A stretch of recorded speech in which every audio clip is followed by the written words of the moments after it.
Assalamualaikum warahmatullahi wabarakatuh dan salam sejahtera. Saudara Pengerusi, Saudara Hussein Ali, Tim Besar Tan Sri Khalid, Pak Said Tegli, tetamu-tetamu kehormat yang saya muliakan. Kita bersyukur kepada Allah SWT sampai menyatakan penghargaan kepada Saudara Said Hussein Ali. Saya diberitahu dalam kesempatan meluncurkan buku ini tidak juga membedah buku, kerana tugas bedah buku telah dilangsungkan oleh teman-teman lain. Saya diminta untuk menghimbau sedikit pandangan tentang beberapa isu lain, dan ini berkaitan dengan apa yang saya bicarakan dengan Saudara Said Hussein Ali tentang soal pemerkasaan ilmu dan budaya. Kerana kemunculan buku dan peluncuran semula beberapa judul pada petang ini menunjukkan sama yang seperti mana disuarakan oleh teman-teman kita tadi, ketandusan dalam wacana dalam masyarakat kita, dalam politik dan masyarakat, justru kerana wadah terbatas, kita lebih segar wacananya itu dalam parti-parti yang kini membangkang dalam Pakatan Rakyat, dan juga dalam suasana akademik yang cukup terbatas, kerana universiti sendiri mahasiswa tidak digalakkan berbuat demikian. Jadi saya ucap tahniah kepada Tan Sri Khalid kerana Selangor mencatat sejarah yang cukup hebat dengan memberi ruang kepada mahasiswa dengan pandangan-pandangan yang lain.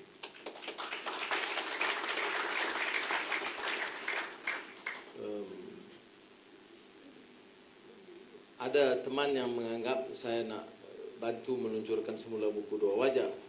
Saya kata tidak. Saya kata sebab apa? Sebab dia bangkitkan apa yang disentuh dalam buku itu kerana minat saya menyanyikan lagu Aziza. Saya beritahu saya nyanyi lagu itu lama sebelum saya kenal Aziza. Tapi berkat doa terus menerus dikemunting lagu Aziza, dapat Aziza. Di sebaliknya, seperti pernah saya sentuh dulu, Syed Hussein, lagu yang paling diminatinya Hayati. Tapi setiap kali dia ingat Sabariah, dia nyanyi lagu Hayati. Dan Hayati itu cukup dalam, kalau ikut lirik dan seni katanya, cukup Islamik dan cukup Melayu. Ya. Dia kalau cium jari-jarimu, itu hanya dalam mimpi. Ku cium mesra hanya dalam mimpi. Nah, itu saja. Maknanya setakat itu saja romantisme Syed Hussein Ali dalam mimpi. Dan walaupun nada saya bergurau, dan Syed Hussein sebenarnya penyanyi yang handal. Sudah saya sentuhkan soal pemerkasaan ilmu dan budaya. Knowledge triumphant or cultural empowerment. Karena bila kita bicara soal nahdah atau kebangkitan tamadun atau budaya, ia tidak mungkin tercapai tanpa asas dan kekuatan ilmu. Sebab itu di negeri-negeri Pakatan Rakyat umpamanya, kita tekankan wacana bebas dan terbuka dalam pelbagai permasalahan masyarakat. Kita bicara soal etnik, isu Melayu, isu hubungan Melayu dengan lain-lain suku kaum, itu harus dibahaskan, dan pada pandangan kita berbeda dengan kerangka pemikiran yang membelenggukan dalam pemerintahan UMNO Barisan Nasional. Mereka menganggap perbicaraan terbuka itu akan menyebabkan pertelingkahan. Kita mengusulkan bahawa perbicaraan terbuka secara sopan, berani, akan dapat memeterai, memecah permasalahan, dan mencapai natijah yang lebih bermanfaat dan berguna. Tanpa perbicaraan terbuka yang memonopoli ilmu dan dasar, itu hanya kalangan berkuasa atau sang penguasa. Dan ini menyebabkan akta yang menindas, memeras dan menekan seperti Akta Keselamatan Dalam Negeri ISE itu diguna dengan mudah. Dan semua negara bertamadun dan rakyat bertamadun menolak. Malah di Amerika Syarikat sendiri dalam perdebatan dan juga perbahasan pergelutan di antara Barack Obama dan McCain dan juga wacana yang berkaitan, di antara isu yang ditekankan ialah sama ada Amerika yang mengaku dirinya sebagai paksi kebebasan dan demokrasi boleh dan dapat mempertahankan undang-undang rakus yang menafikan hak asasi manusia, termasuklah Akta Patriot, yang menekan dan mendukung kerakusan kuasa ini, termasuk Akta Patriot, ialah Presiden George Bush. Ini seairan dengan pandangan pimpinan UMNO. Yang menolak itu ramai kalangan masyarakat. Kerana apa yang dibicarakan sebagai langkah ataupun dengan izin, legislation that allows for the suspension of the writ of habeas corpus, suspending civil liberties, cannot be condoned and is no longer tenable in any democratic society.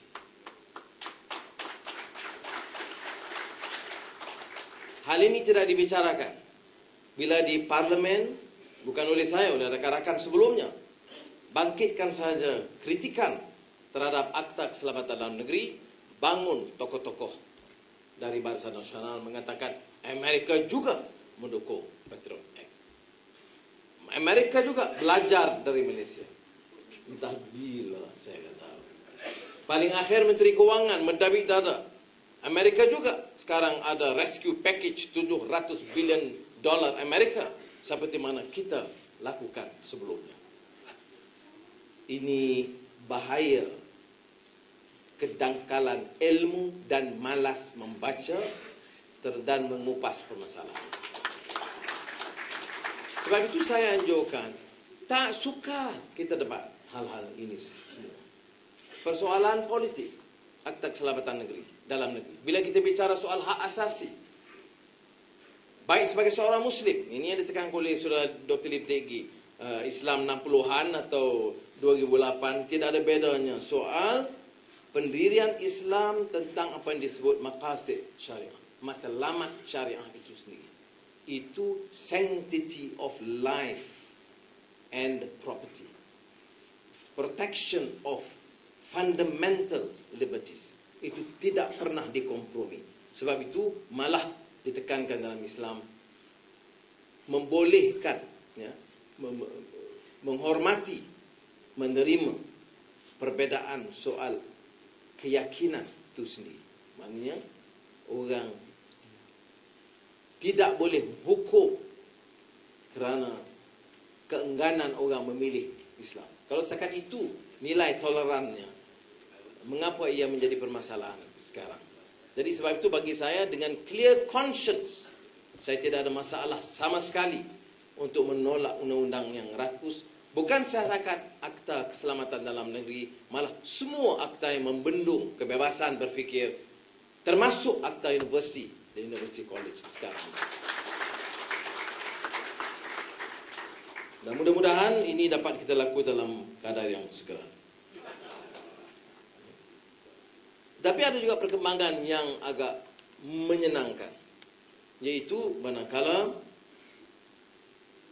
beberapa hakim memilih untuk mengambil tindakan berdasarkan fakta, undang-undang dan juga conscience, dhamir mereka mempertahankan prinsip. Cuma saya tidak anggap ini sebagai suatu yang boleh meyakinkan tanpa perubahan menyeluruh dalam sistem perundangan dan badan kehakiman kita. recent developments in the courts have given us pause to revisit the dark recesses of the judiciary's checkered history. Raja Petra was ordered to be set free. I wouldn't get overly excited by declaring that this signals the start of a judicial renaissance. But indeed, thanks to a courageous decision by a judge acting according to the law, the spirit of the law, and to the dictates of conscience, Petra is now a free man. With the decision, what the decision means is that, notwithstanding the famous Dickensian dictum, the law need not be an ass. We certainly have enough historical precedents to show that it is some judges and not the law as such who qualify for that title.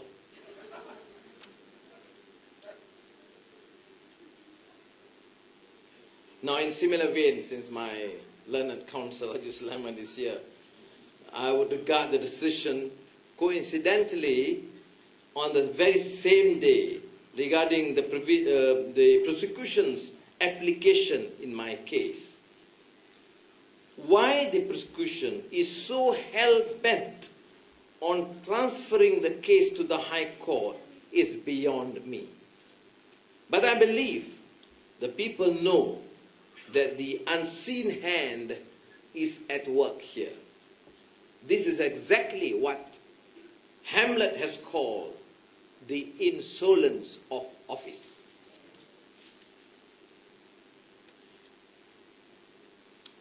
Saudara dan anak-anak sekalian, di kalangan mahasiswa yang hadir, saya bicarakan soal permasalahan kita.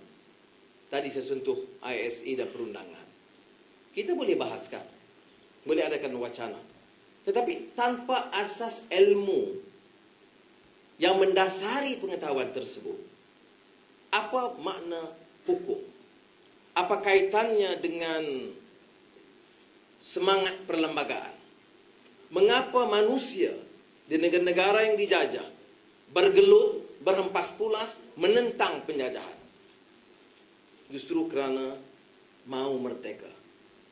Merdeka dari kongkongan kuasa asing. Bebas menyedut udara yang bebas, negara yang bebas dan merdeka.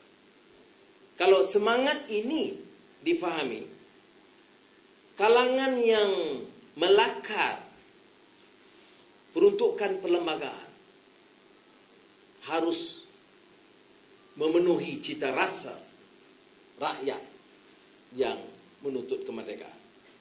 Orang Melayu memainkan peranan penting, tapi kemerdekaan Persekutuan Tanah Melayu 1957 itu dicapai kerana muafakat dengan berindukkan kekuatan orang-orang Melayu, tetapi didukung dengan penuh semangat oleh sebahagian besar masyarakat Cina dan India ketika itu.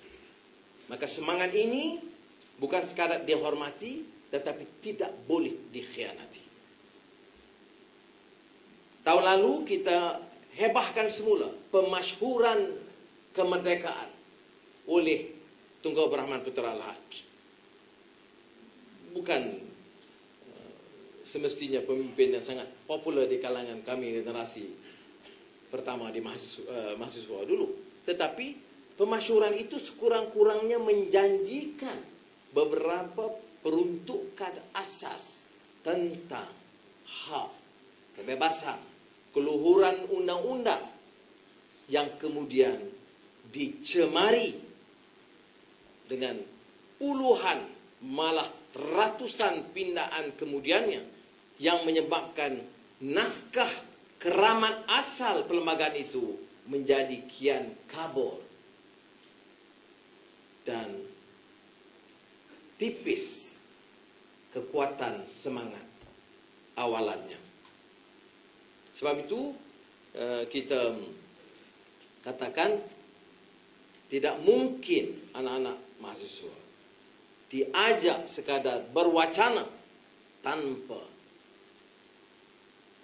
melihat, membaca, mengkaji, meneliti, menelaah dan menghadam semula beberapa peruntukan asas.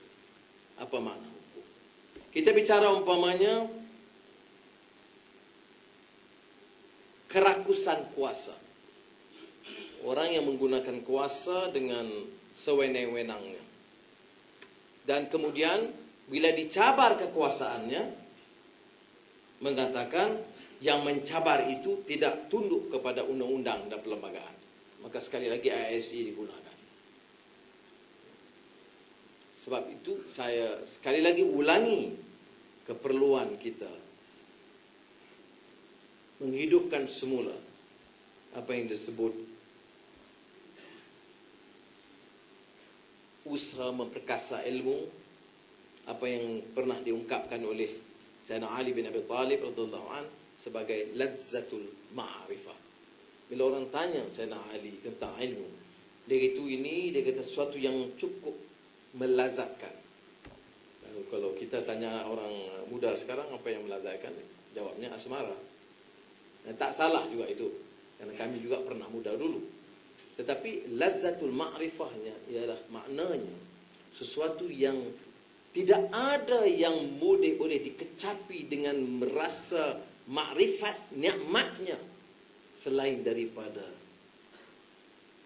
keupayaannya menimba dan menguasai ilmu. Bila kita kaitkan ilmu dengan kekuasaan, kita bicarakan tentang kekuasaan. Ternyata sekali lagi bila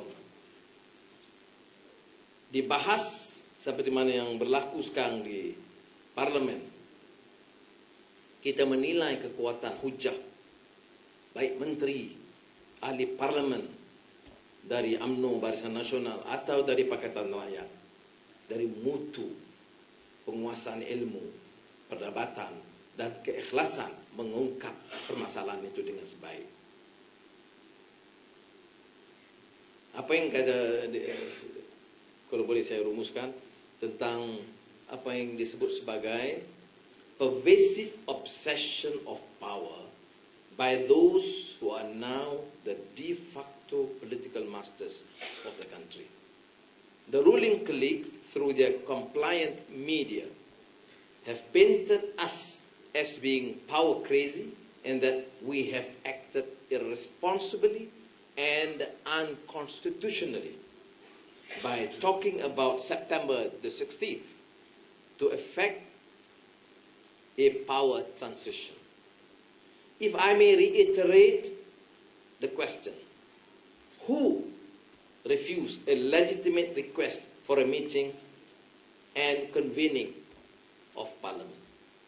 I need not mention, of course, the dispatch of a whole horde of BN MPs to Taipei to learn agriculture and master the subject in 4 days.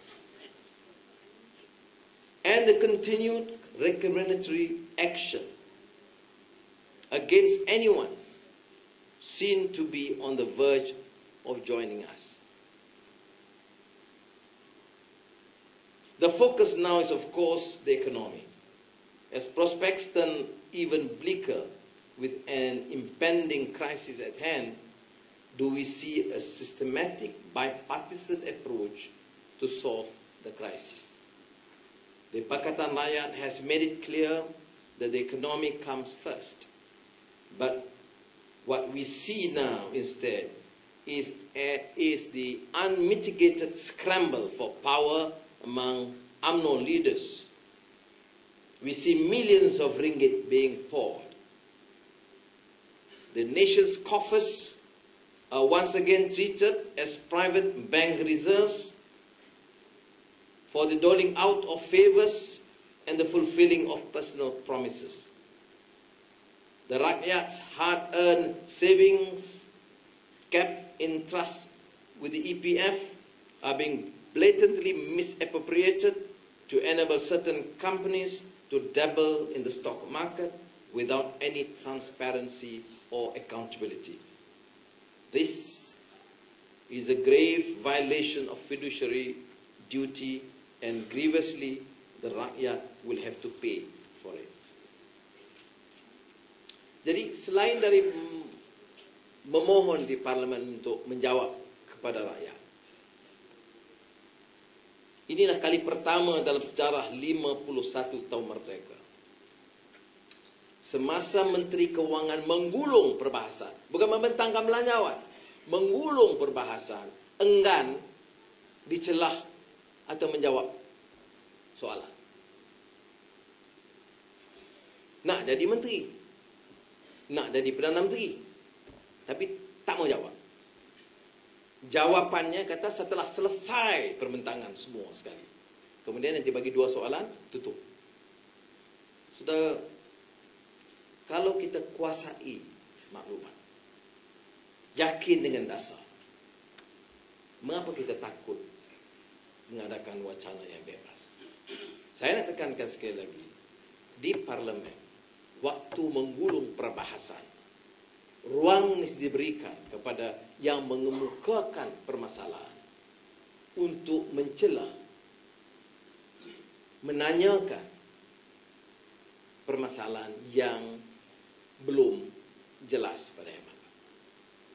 Tapi ini telah ditolak dengan sombong. Kemudian sudah bayangkan tokoh yang mau merebut jawatan Perdana Menteri ini mengarahkan semua media supaya tunduk kepada hasratnya, berikan liputan yang mirip kepada tafsirannya, dan jangan berikan ruang sama sekali untuk rakyat memahami apa yang sebenarnya berlaku di parlimen. Saudara, kalau tidak setuju dengan saya, Sam Hansard, laporan parlimen. Dan laporan parlimen kita ajukan permasalahan 1 jam enggan dijawab, sehingga memaksa kami keluar membantah keputusan. Beliau enggan menjawab dan melayani apa-apa masalah. Kemudian bila sidang bersambung keesokannya, kita minta penjelasan dari speaker. Yang kita nak ulas, bahas di peringkat jatuh kuasa, itu apa dia? Belanjawan yang dibentangkan oleh Perdana Menteri Abdullah Badawi pada 29 Ogos atau belanjawan pindaan yang dibentangkan oleh Datuk Najib? Jawabnya kedua-dua. Kalau jawab kedua-duanya, ia telah melanggar peraturan undang-undang dan perlembagaan. Kemudian dibetulkan, ditangguh sidang 1 jam, masuk balik. Apa yang Timbalan Perdana Menteri, Menteri Kewangan ucapkan itu betul, kata speaker. Tetapi dalam perbincangan peringkat jatuh kuasa, tak payah sentuh angka yang disebut oleh beliau, kerana yang dibahaskan di parlimen sekarang di peringkat jatuh kuasa ialah perbahasan belanjawan yang dibentangkan oleh Perdana Menteri Abdullah Badawi pada 29 Ogos. Maknanya pindaan yang dibuat oleh Datuk Najib tidak terpakai. Sudah bayangkan, saya bertemu ramai teman-teman di Kuala Lumpur dan luar daerah yang tidak dapat mengikuti masalah ini. Yang tidak faham. Tidak, kata. Speaker kata memang betul ikut peraturan. Tak ramai rakyat Malaysia yang tahu bahawa hari ini parlimen berbahas rang undang-undang perbekalan belanjawan berdasarkan ucapan dan pengumuman Perdana Menteri Abdullah Badawi dan tidak sama sekali menyentuh angka yang disebut oleh Timbalan Perdana Menteri Kewangan sekarang. Kerana tidak dibuat mengikut peraturan mesyuarat dan undang-undang negara. Saudara bayangkan, satu pelanggaran hukum begini rupa oleh Menteri Kewangan tidak diketahui ramai, melainkan yang mengikuti media alternatif. Sebab media dikongkong, rakyat diperbodohkan, membetulkan, membenar, mengesahkan langkah termasuk yang dibuat oleh pemimpin yang salah yang dilakukan oleh pemimpin. Sebab itu, untuk sebagai kesimpulan, saya ingin tegaskan di sini apa yang diungkapkan di peringkat permulaan. kita tidak mungkin mengorak langkah mencatat pembaharuan dan perubahan kalau kita tidak mengasaskan perbahasan kita dan wacana kita berdasarkan ilmu. Sumbangan Dr. Syed Hussein Ali dalam bidang ini, baik masyarakat Melayu atau dua wajah atau ethnicity atau yang lain sebelumnya, saya ingat sebagai mahasiswa saya terpaksa baca social certification, lain daripada Malay leadership. Kalau tak baca buku social certification, saya fikir sukar nak score nak paper. Tetapi ia mengandungi beberapa maklumat penting. Ini perbahasan soal Melayu Cina.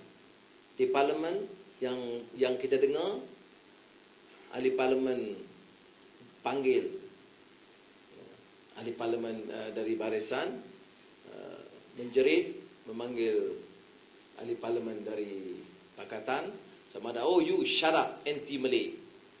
And then seorang lagi bangun nak pertahan, you shut up, bastard. Itu sudah sampai ke tahap begitu rupa, dan ini memang memalukan. Saya tidak merasa aib kerana saya tidak melakukan dan saya tidak merestui kelakuan itu. Dan saya bertanggungjawab bersama dengan pimpinan Pakatan Rakyat untuk mempertahankan kemuliaan Dewan dan agar perbahasan itu menghormati prinsip. Tetapi kalau setiap kali orang sentuh dasar ekonomi baru, dia jadi khianat kepada Melayu, tak bagi ruang untuk bincang. Padahal kalau sudah baca agenda ekonomi Malaysia dan puluhan tahun sebelumnya, kupasan Surah Syed Hussein Ali, dia menyatakan bahawa permasalahan Melayu itu tidak boleh diselesaikan hanya dari sudut etnik. Permasalahan rakyat mesti diselesaikan melalui pendekatan yang lebih menyeluruh. Kalau ada affirmative action, mesti affirmative action yang tidak berdasarkan ras atau etnik, tetapi yang tunduk kepada prinsip keadilan.